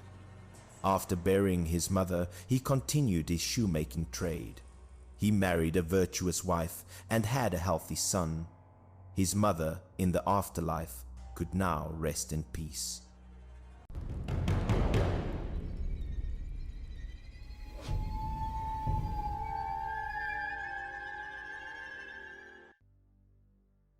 This peculiar story is about a prince who ran a successful business and earned a considerable amount of money. Through a broker, he intended to buy a grand villa. However, he wondered why such a fine house was priced so cheaply. The seller explained that the mansion was left to him by his uncle. Since his uncle had no children, he bequeathed it to him after he passed away. The seller felt that he was used to living in the countryside and was not blessed enough to enjoy such a large house. He decided to sell the villa at an extremely low price, wanting to quickly find a buyer. The prince thought he had stumbled upon a bargain. He happily signed and stamped his seal, completing the sales process quickly, completely unaware of the mystery behind the low-priced house. The seller took the money from the sale and happily returned to the countryside. He left the villa behind without any regrets, carrying with him the secret of his uncle's death. After the prince moved in, he didn't feel anything unusual. He went about his daily life as usual, completely unaware of the strange phenomena that were about to occur. At that time, it was the season of drizzle, with rain falling intermittently. The rain was ceaseless, creating a damp and gloomy atmosphere, which made the villa even more mysterious. One night, as wind and rain swirled, the prince was sleeping soundly when he suddenly heard someone's mournful screams from the courtyard. The piercing cries echoed in the middle of the night. He woke up with a start, quickly put on a jacket, and went outside to check. Seeing the maid standing in the rain, he was not a little surprised. The maid's face was ashen with fear. Her mouth was continuously mumbling, "Ghost, ghost." She trembled, her eyes vacant, as if she had just witnessed something horrible. She was staring fixedly at a dividing wall in the courtyard. The prince looked in the same direction, but besides the falling raindrops, he saw nothing else on the wall. The maid trembled as she recounted what she had just seen. There were two people on the wall, one killing the other. After composing herself, she said she had just finished her work and was about to return to her room. When she passed by the dividing wall, she vaguely saw two figures. After a terrifying flash of lightning, she saw more clearly. It was a young man using a knife to stab an old man to death. The horrifying scene shocked her. After her terrifying scream, the figures on the wall suddenly disappeared. The maid was completely terrified, unable to believe her eyes, as if she had witnessed a supernatural scene. The prince approached the dividing wall. He patted and felt it, but found nothing unusual. After his inspection, he was certain that this was a normal wall. The prince thought the maid had been seeing things. He told her to go back to her room and rest.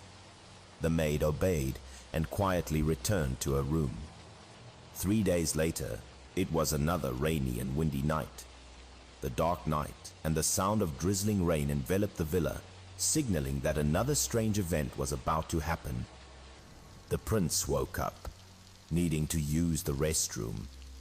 He silently sighed, wondering when the rain would stop. As soon as he stepped out the door, a horrifying sight met his eyes. Suddenly, a brilliant flash of lightning streaked across the sky, striking directly at the dividing wall. The bright light illuminated the scene in the middle of the rainy night. On the wall, a horrifying scene appeared, so terrifying that the prince's mouth fell open, speechless. His eyes bulged. He couldn't believe what he was seeing.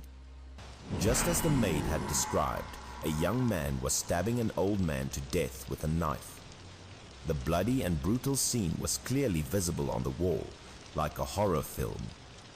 The prince looked closely at the young man and felt a sense of familiarity. Wasn't that the very person who had sold him this house? The lightning flash vanished, and the image on the dividing wall also disappeared. The night and the rain returned, restoring silence to the villa, but the haunting memory remained. That night, the prince was restless and couldn't sleep. He was still haunted by the terrifying scene on the wall, unable to close his eyes. The next morning, as soon as dawn broke, the rain stopped. The sky was clear blue, as if no terrifying events had ever occurred. The prince had woken up very early and went straight to the government office alone. He was determined to get to the bottom of the matter. The magistrate knew the prince slightly, so he recounted everything he had witnessed the night before. The magistrate, upon hearing this, was also very confused and perplexed. The magistrate then led his officials to the prince's mansion. He ordered them to dig under the dividing wall, where the horrifying scene had taken place last night. The digging was not in vain. They indeed unearthed a dead body. It was the former owner of the villa, who had been mysteriously murdered. The magistrate immediately sent men to arrest the man and bring him to the government office. He was shackled, his face vacant, unable to escape his crime. When he was brought to the main hall, the deafening sound of a gavel rang out, making him flinch and tremble. The magistrate asked him why he had murdered the owner of the villa. Seeing the unearthed body of the owner, he dared not deny it anymore. He confessed the entire process of how he had murdered his owner clearly. It turned out that he was only a distant relative. Because he was lazy at home and often caused trouble, he had come to seek refuge and work as a servant at the old man's mansion. He thought he would enjoy a life of ease and pleasure, but to his surprise, the owner was extremely stingy. There were no other servants in the house. All the work had to be done by him, and each meal consisted only of plain rice porridge or pickled vegetables. After only a few days, he couldn't stand it anymore. He decided to take advantage of a rainy night to steal some valuables and run away. But he was discovered by the owner. The old man, in a rage, grabbed a stick and chased him from inside the house all the way to the dividing wall. In a panic, he took a knife and stabbed his owner to death, then hastily buried the body under the dividing wall. He found the house deeds and sold the house at a low price to the prince. The case was solved. He was brutally tortured and sentenced to death. The story does not go into detail about how he was sentenced and executed. As for the prince's house, he thought that after the former owner was vindicated, everything would return to normal. But it didn't. Every time a rainy, stormy night came with thunder and lightning, the scene of the old man's murder reappeared on the dividing wall. The wrongful spirit seemed... Finally, the prince decided to tear down the dividing wall and build a false rock garden in its place. From then on, the strange phenomena no longer occurred.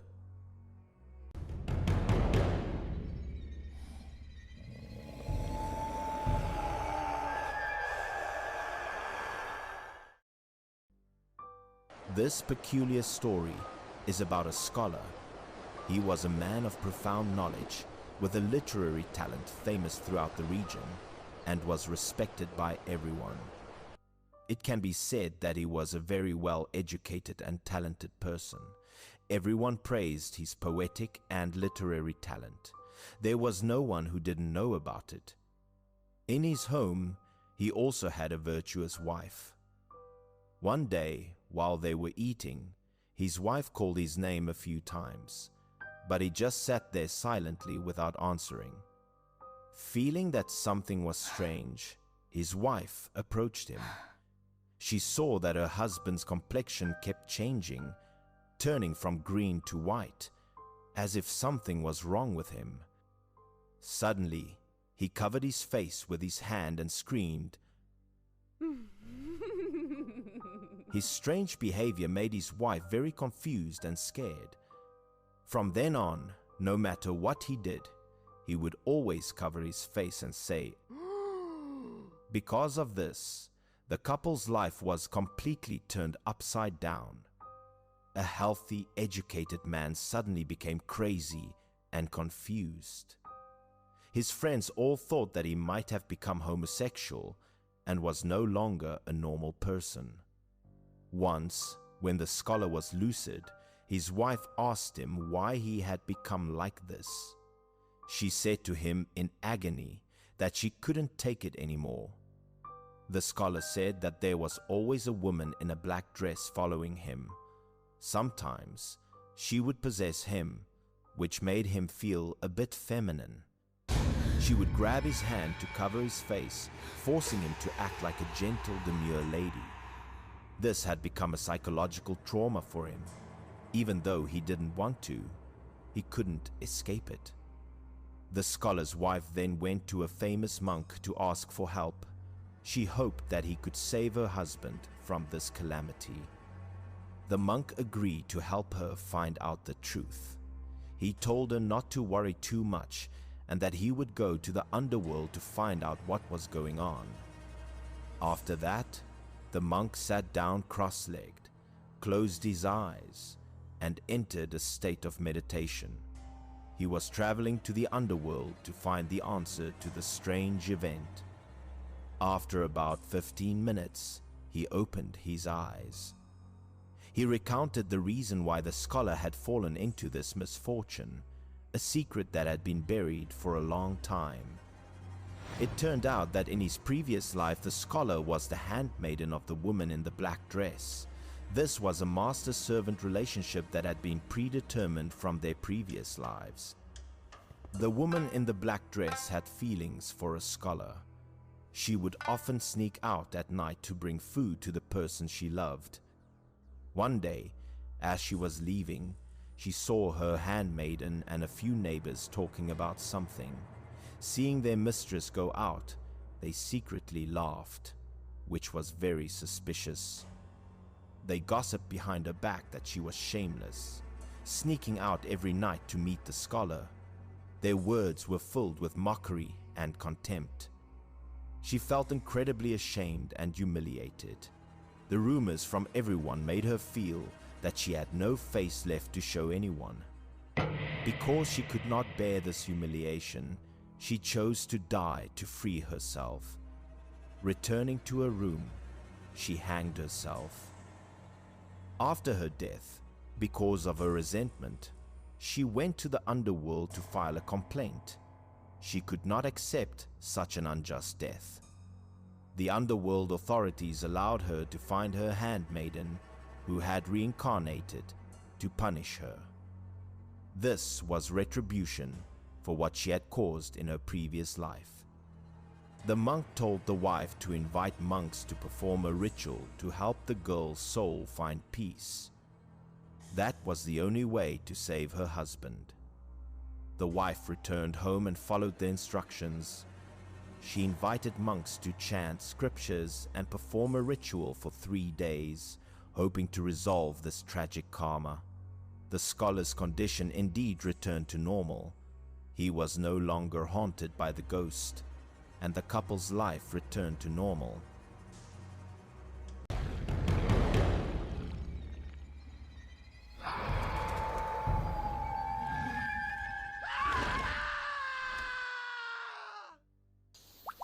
This peculiar story begins one early morning when Wang Sun, in a state of panic, was running and screaming loudly, heading straight for the government office. Wang Sun stammered and trembled, reporting that last night he had witnessed a blood-sucking yaksha and had narrowly escaped with his life. He begged the magistrate for help. The magistrate was somewhat skeptical, as he had never heard of a yaksha. He asked Wang Sun to recount the details to verify the authenticity of the story. Wang Sun began to tell the entire horrifying event he had experienced the previous night, his face filled with haunting fear. The night before, as he was sleeping soundly, strange noises began to echo from outside his house. Wang San's wife woke him up, urging him to go outside and see why the livestock in the courtyard were crying out in such agony. The painful sounds worried her greatly. Wang San guessed that a ferret might be causing trouble. He grabbed a stick, hastily put on a jacket, and tiptoed out the door, preparing for the worst-case scenario. When Wang San got close to the chicken coop and glanced inside, the sight that met his eyes terrified him to the core. He stood frozen, unable to move. He saw a winged monster gnawing on livestock on the ground. Its gruesome form and the bloody scene stunned Wang San. Wang San was so scared that his legs went limp, and he immediately fell to the ground. The wooden stick in his hand dropped, creating a loud noise that broke the silence of the night. The sound of the falling stick startled the monster. It immediately stopped eating, raised its head, and its blood-red eyes stared directly at Wang San. The monster slowly stood upright, revealing its hideous body. Its eyes were blood-red, its teeth sharp, and its long fangs curved, sending chills down Wang San's spine. The monster opened its mouth wide and let out a blood-curdling roar at Wang San. The sound seemed to tear through the night, terrifying Wang San to the extreme. Overwhelmed by the monster's roar, Wang San was so horrified that he couldn't help but urinate on the spot. He lay sprawled on the ground, motionless with fear. The monster did not attack further. It simply flapped its wings powerfully, soared into the air, and disappeared into the night. It left Wang San alone with his extreme terror. On the very day Wang San came to report, a few other villagers also came to the government office, reporting that their cattle and livestock had been slaughtered, all dead from having their blood drained. The magistrate, upon hearing this, ordered his officials to increase patrols at night. Although he was still skeptical about the existence of the monster, he could not ignore the villagers' claims. During one night patrol, the officials suddenly heard a fierce flapping of wings in the air. The sound cut through the silence, making them immediately alert. They looked up. They indeed saw a yaksha-like monster flying from a house, confirming Wang San's story, which terrified the officials. The officials hastily returned to the government office, trembling as they reported the entire truth to the magistrate. They recounted what they had witnessed with their own eyes, which sent a shiver down the magistrate's spine. The magistrate was perplexed, asking himself if Yakshas truly existed. The Grand Master next to him, a man of experience, offered a plan to set a trap to catch the blood-sucking monster. The officials, upon hearing the plan, were worried. They reported that the creature had large wings, was skilled at flying, and only appeared at night, making it very difficult to catch. However, the Grand Master was full of confidence. He told the officials to go to the riverbank and look for a strange man. With this man's help, they would surely catch the monster. The officials obeyed and went to the riverbank to find the mysterious man. They were confused by the vastness of the river, not knowing who they were supposed to be looking for. One official complained that the Grand Master had only said a strange person, without specifying what was strange about him, leaving them clueless. On the riverbank, there were only fishermen. No one knew where the strange person was. As they were searching in vain, an official suddenly spotted something. From a distance, they saw a person standing on a large rock by the riverbank. The person held a long pole, his eyes intently fixed on the river's surface. His posture exuded an intense focus, an extraordinary aura, truly befitting a strange person. The man said nothing, only continuously swung his arm and threw the long poles into the river. Each throw made a loud splash, demonstrating extraordinary strength. The officials were completely bewildered, finding this person very strange and not understanding why he was throwing poles into the river. Everyone found his actions puzzling. In the midst of their confusion, a small boat unexpectedly appeared on the river. The person on the boat calmly retrieved each long pole, and only then did the officials understand the purpose of the strange man's actions. On each pole was a plump fish. The officials were overjoyed. This was indeed the strange man the Grand Master had mentioned. The officials quickly approached, bowed, and explained their purpose. The strange man, hearing that it was to eliminate a menace to the people, did not hesitate and went with them to the government office. The Grand Master instructed the strange man to prepare long poles and hide on the roof of a tall building in the city. He would wait for the right moment to strike down the blood-sucking monster. The strange man hid on the tall building, patiently waiting. Time passed slowly until the middle of the night, when everything was asleep, and he did not take his eyes off the tranquil darkness. In the dead of night, gongs and drums suddenly rang out loudly throughout the city. The deafening sound shattered the silence, serving as a signal for a confrontation. The strange man immediately knew it was the signal. The blood-sucking Yaksha had appeared. He instantly focused, preparing for the upcoming battle, determined to destroy the monster. He held the long pole, leaning on the railing to observe. Indeed, a monster with gigantic wings was soaring into the air, clearly visible in the night. The strange man did not hesitate and launched the long pole. The pole whizzed through the air, hitting the monster, causing it to fall hard to the ground. The magistrate led everyone to observe closely. Everyone was astonished by the creature's massive size. It was not a blood-sucking Yaksha, but a gigantic bat. No one had ever seen a bat so large, which was why they had mistaken it for a Yaksha.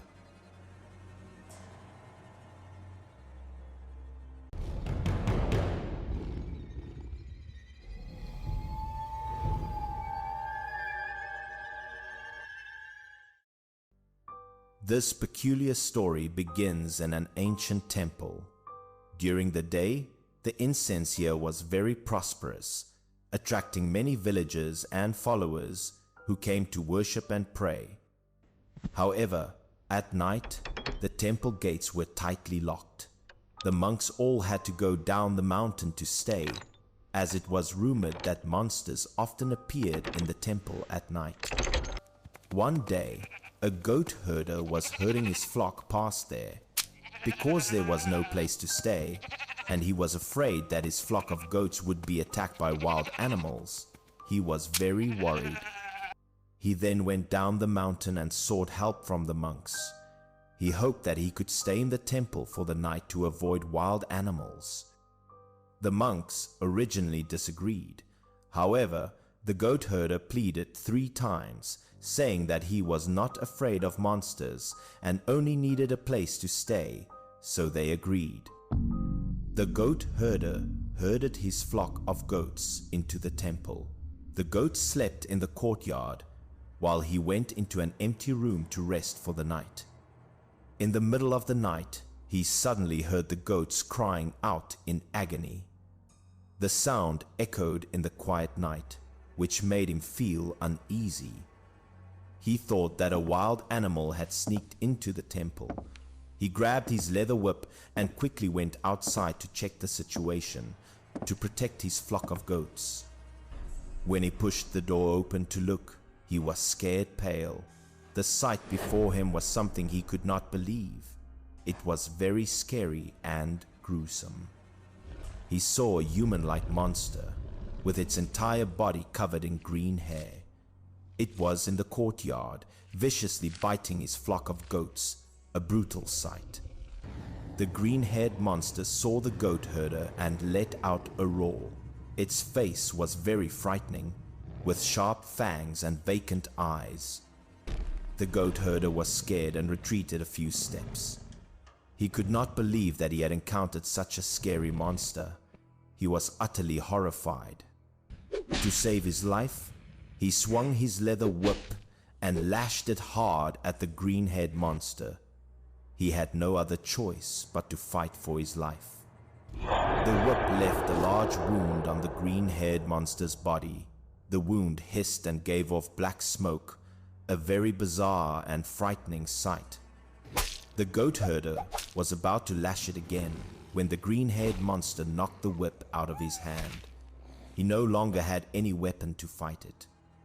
The goat herder quickly turned and ran out of the temple gate. The green-haired monster also chased him closely, with no intention of letting him go. Seeing that he was about to be caught, the goat herder climbed a big tree.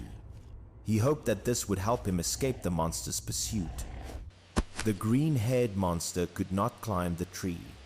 It had no choice but to stand at the base of the tree and guard it, giving him no chance to escape. The goat herder was both scared and tired, and he fell into a daze and then asleep. He had gone through a horrifying chase all night long and was very exhausted. When he woke up, it was already morning. The green-haired monster had disappeared without a trace, as if it had never been there, which was very strange. Having narrowly escaped death, the goat herder went to the government office to report it. He hoped that the government would help the villagers get rid of the menace. The magistrate had already heard about this incident. He immediately sent officials there to investigate, determined to find the truth behind the story. However, when they arrived at the temple, all that remained were the clean-picked bones of the goats. They did not see any trace of the green-haired monster.